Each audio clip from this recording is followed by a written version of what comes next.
এটা শুধু দিলে কেন? ওটাও দেবো, পুরাই গেছে তাই।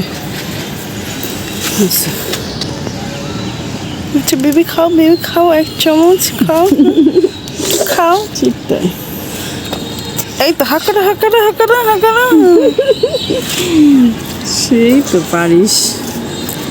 হাঁকাটা মজা করতে কিভাবে পাশিকলি। আসসালামু আলাইকুম, কেমন আছেন সবাই? আনখিস ওয়ার্ল্ডের আরও একটি ভিডিওতে সবাইকে স্বাগত জানাচ্ছি। আমি আনখি সুলতানা নীলা। যখন খুব গরম পড়তেছিল তখন আমি ওয়েট করতেছিলাম যে গাছের খাবার দিব, কারণ হচ্ছে বৃষ্টি আসা মনে হচ্ছিল যে বৃষ্টি এসে গেলে তখন তো আর দিতে পারবো না সার বিষ। তো এই জন্য কিনে নিয়ে আসছি। তো অবশ্য এগুলো কিনে আনার পরে হুট করে বৃষ্টি চলে আসলো। তারপরে আবার কি হলো, আমি দেখলাম যে এখন দিলে আবার যদি বৃষ্টি হয় তাহলে ধুয়ে যাবে খাবারগুলো, গাছ পাবে না ঠিক মতো। প্রথম বৃষ্টি হওয়ার পরে 2 দিন ওয়েট করলাম, গাছের খাবারগুলো দিব। আর এই যে মিক্স খাবার করার জন্য কিনে নিয়ে আসছি বিভিন্ন রকমের খাবার।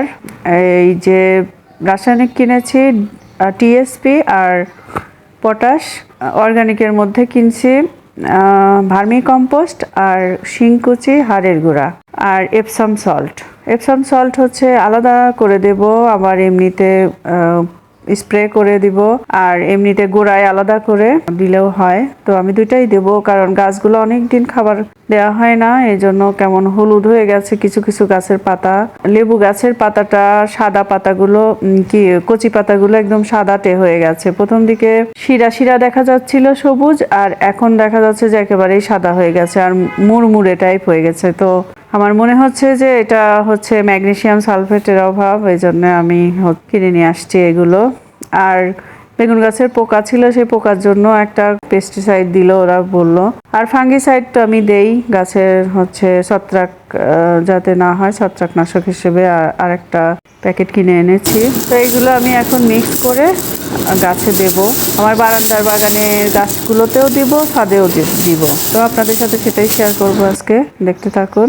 আমি এই যে অর্গানিক মিক্সচার করার জন্য প্রথমে নিয়ে নিচ্ছি কেঁচো সার 5 কেজি। 5 কেজির সাথে 1 কেজি করে হাড়ের গুঁড়া আর 1 কেজি শিংকুচি, এই দুইটাই মিক্স করতেছি, আর কিছু করতেছি না। আর এপসাম সল্ট আলাদাভাবে দিব। আর আপনারা এর সাথে সর্ষের খোল অথবা বাদাম খোল মেশাতে পারেন, আর আমার কাছে ওগুলো নাই, আপাতত এগুলো দিচ্ছি। আর রাসায়নিক সারের মধ্যে আমি হচ্ছে কি দিছি সেটাও দেখাচ্ছি। আর এই যে এখানে শিংকুচি, হাড়ের গুঁড়া একসাথে 5 কেজি কিনছি, এটা এখানে আমি দিয়ে দিচ্ছি 1.5 কেজির মতো। আর ওই এক্সট্রা শুধু হাড়ের গুঁড়া কিনছি 1 কেজি, সেটা সহ একসাথে 5 কেজি ভার্মি কম্পোস্টের সাথে মিশিয়ে দিচ্ছি। তো এটাই আমি একটু একটু করে সব গাছে দিয়ে দেবো। বিশেষ করে আমার ফল আর সবজি গাছে আমি অর্গানিক সারটা বেশি দেওয়ার চেষ্টা করি, যেটুকু প্রয়োজন সেটুকু। আর রাসায়নিক সারটা শুধু দেখা যাচ্ছে যেটা রোগ আক্রান্ত, বেশি দুর্বল হয়ে গেছে পুষ্টির অভাব, তখন আমি রাসায়নিক সারটা ইউজ করি। আর তাছাড়া বাকি সব গাছ, সুস্থ সবল গাছগুলোর যখন খাবারের দরকার হয় তখন হচ্ছে অর্গানিকটাই দেই। আর এভাবে মিশিয়ে রাখা যায় অনেক দিন। বাদাম খোল, সর্ষে খোল দিলে অনেক দিন ধরে রেখে প্রায় 1 মাসের মতো রেখে দিলে আরও বেশি ভালো হয়। তো সাথে সাথে দিলেও কোনো সমস্যা নাই। কেমিক্যাল ফার্টিলাইজার, মিক্স ফার্টিলাইজার করতে আমি দিয়েছি এখানে ইউরিয়া, টিএসপি আর পটাশ, ওরা মিশিয়ে দিয়েছে, ওরা পরিমাপ করে দিয়েছে, আমি সেই পরিমাণে নিয়ে আসছি। আমি এখানে 1 কেজি টিএসপির সাথে 1/2 কেজি পটাশ আর 1/2 কেজি ইউরিয়া মিক্স করে নিয়ে এসছি দোকান থেকে। আর আমি এখন বারান্দা বাগানে ওই মিক্সচারগুলো দিয়ে দেবো। বারান্দা বাগানে যেহেতু আমার সবজি গাছ নাই, সবই ফুলের গাছ, এগুলো অর্নামেন্টাল সব পাতাবাহার টাইপের গাছ, তারপরে indoor money plant, hanging plant, সবগুলোতে আমি রাসায়নিক সার 1 চামচ করে দিয়ে দেবো, টব অনুযায়ী 1/2 চামচ 1 চামচ করে, আবার কোনোটাতে 1.5 চামচও দিচ্ছি। তবে রাসায়নিক সার দিতে একটু সাবধানে হবে, কারণ এটা হচ্ছে জ্বলে যায়, গাছ বেশি একটু কম বেশি হলেই জ্বলে যায়। সার দেওয়ার সাথে সাথে পানি দিয়ে দিলে সমস্যা হয় না, নিয়মিত গাছে পানি দিলেও কোনো প্রবলেম নাই, গোড়ায় যাতে সারটা জমা না হয়ে থাকে। ওই পানি দিলে গলে যায়, শিকড়ের সাথে মিশে যায়, গাছ খুব সহজেই খাবারটা নিতে পারে।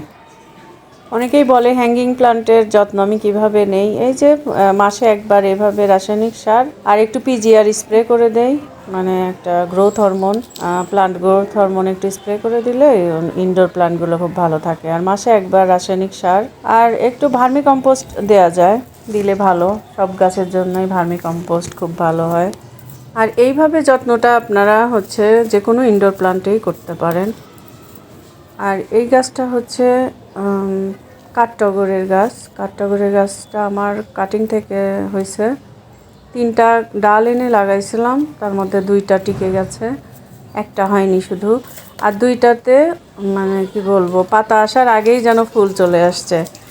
তো খুবই খুশি হলাম।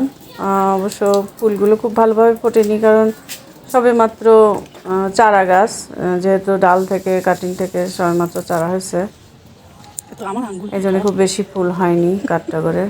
আর এই যে আমি ছাদে চলে এসেছি, ঝিলিকও এসছে আমার সাথে, আর গাছেদের খাবার সব নিয়ে এসেছি। অর্গানিক সার, রাসায়নিক সার দুইটাই আনছি। আম গাছে আমি দুইটাই দেব, কারণ হচ্ছে ছোট্ট একটা গ্রো ব্যাগে আছে, এদের খাবার একটু স্ট্রংই হতে হবে, কারণ বড় ড্রামে থাকলে এরা খুব ভালো থাকে, বেড়ে ওঠে, খাবার বেশি পায়। আর যেহেতু ছোট একটা গ্রো ব্যাগে আছে, এই জন্য আমি খাবারটা একটু বেশিই দিচ্ছি। আর এই যে এখানে অর্গানিকের সাথে একটু রাসায়নিক মিশিয়ে লেবু গাছে সহ বিভিন্ন ফলের গাছে আমি দিয়ে দিচ্ছি। সবেদা, কদবেল, কাঁঠাল, বড়ই গাছ আর লেবু গাছ। আর লেবু গাছের এই যে এই অবস্থা, কেমন সাদা হয়ে গেছে, একদম যেগুলো কুশি বেরোচ্ছে সেখান থেকে সাদা সাদা হয়ে যাচ্ছে পাতাটা। আর এই সময় ঝিলিক বলতেছিল যে আম্মু তুমি বেবিদেরকে মানুষ চামচ দিয়ে খাওয়ায় যেমন, সেরকম তুমি খাওয়াচ্ছ, সেমাই খাওয়াচ্ছ, এরকম করেও মজা করতেছিল। তো শুরুতে সেই ভিডিওটা একটু রেখেছি। তাহলে আমার ভিডিওটাও শেষের দিকে। সবাই ভালো থাকবেন। ভিডিওটা ভালো লাগলে অবশ্যই লাইক, কমেন্ট, শেয়ার, সাবস্ক্রাইব করে দিয়ে পাশে থাকবেন। আমি বিদায় নিচ্ছি, ভালো থাকবেন, আল্লাহ হাফেজ। তো 2 বছর আগে অ্যাডিনিয়ামে অনেক ফুল হয়েছিল এই গাছটাতেই, কিন্তু পরে এই 2 বছরে আমি কোনো যত্ন নেইনি, জন্য ফুল খুব একটা হয়নি। তো এই বছর থেকে যত্ন করতেছি, দেখি কি হয়।